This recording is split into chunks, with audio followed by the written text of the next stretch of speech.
We start our 1 p.m. bulletin from the Jubilee party headquarters, where the party's dispute tribunal is sitting and where some aspirants and their supporters were earlier dispersed by police who had to lob tear gas. Enoch Sikolia has been monitoring the events. Enoch, what can you tell us? What's happening right now?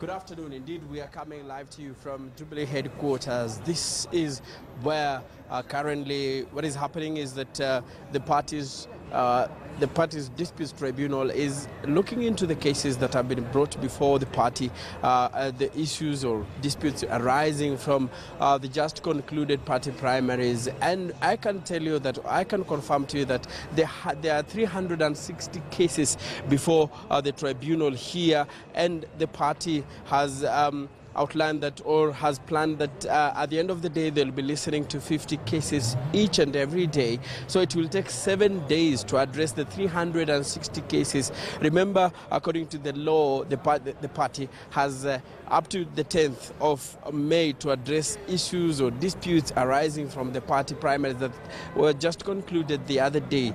Just to give you a sneak peek of what cases we are expecting here, or the Jubilee party is expected to address. The first one on the list involves Anab Koi, Member of Parliament, who is also the chairman of the Legal Committee of the National Assembly, that is William Chepkonga. So it's a high case profile. But one of the cases that many Kenyans are looking at involves Tarehe, Member of Parliament. That is Tarehe parliamentary seat. But I'm being told that it's at the audit stage, whereby they're looking at all the reports, they're looking at all the results that emanated from different sources, so that they can come and finally do an audit and establish how or who won the election, and then come up with a resolution on what is the way forward. Remember, Tarehe, the earlier initial reports had suggested that Jaguar, the musician known as Jaguar, had won the seat, but after a day or so, after hours,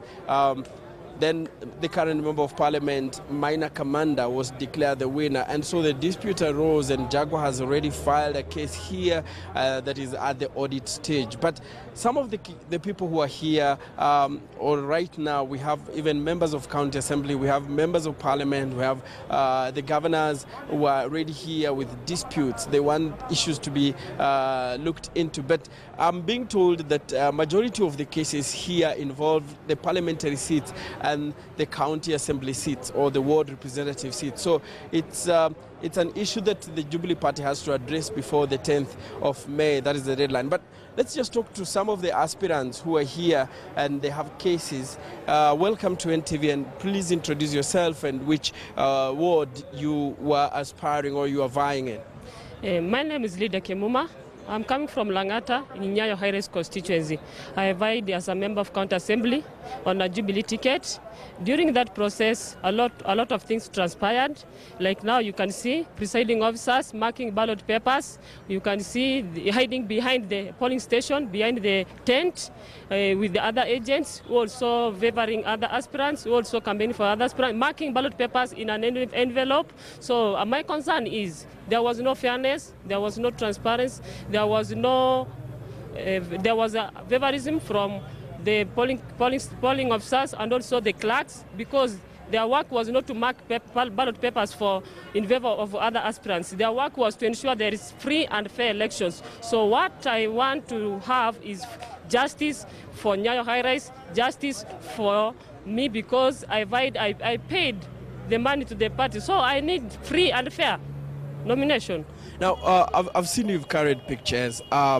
These are some of the evidence you are likely to present before the tribunal. Yeah. These are the evidence. This is not a word of mouth, because a lot of things happened. They had 2 registers, like now a polling station known as Resource Center. 250 ballot papers were put in that ballot box in favor of one aspirant. At PCA, I have a copy of what happened, signed by all agents. That list is being cancelled a lot of times, and the figures added. cancelled many times, and we have that copy. And you can see I also have a lot of what happened, because this is not rumors, this is facts, and we don't want free seats. We need free and fair. That's what we demand, and for now we are waiting for our case to be heard, because we have already given our complaint. But you've carried pictures, and probably someone will tell this maybe they're just pictures of people who are never involved in the nomination exercise. Yes, these are facts, because you can see this one is the presiding officer in St. Judy polling station. You can see him. With him, he's carrying an envelope full of ballot papers behind the tent in St. Judy polling station. Again, you can see him marking ballot papers, and he's the presiding officer. Is this what he was assigned for? And again, he's working in the MP's office. So will there be justice if he's the one doing this, and he's also supporting another aspirant whom is also competing with in the same ward? So I don't feel what happened is free and fair because of this evidence, and we have a lot more, because a number of people voted many times. But we have what we can prove, and we urge that there be fairness to us. Thank you so very much. You've heard from her. Indeed, she's one of the aspirants. She vied in Langata for the ward representative seat there, and she says that she feels that the nomination exercise there was not free and fair, because some of the people who are given the mandate of managing the nomination exercise actually played role in ensuring that the votes were not, or the vote tilted on one side. So she's just one of the representatives that, or one of the, let's say, the aspirants who have come here to express their disputes, to express why they think that the nomination exercise in their respective areas, in their respective constituencies, in their respective counties was not free and fair. But as I told you earlier, it's not just ward representatives. The disputes are involving even members of parliament, and I'm just giving you a sneak peek of some of the members of parliament that are disputing. For example, Samuel Chepkonga, who is the chairman of the legal committee in the National Assembly, is disputing in the case he is against William Chepkut, who was nominated in Ainabkoi, and he's also against the National Elections Board.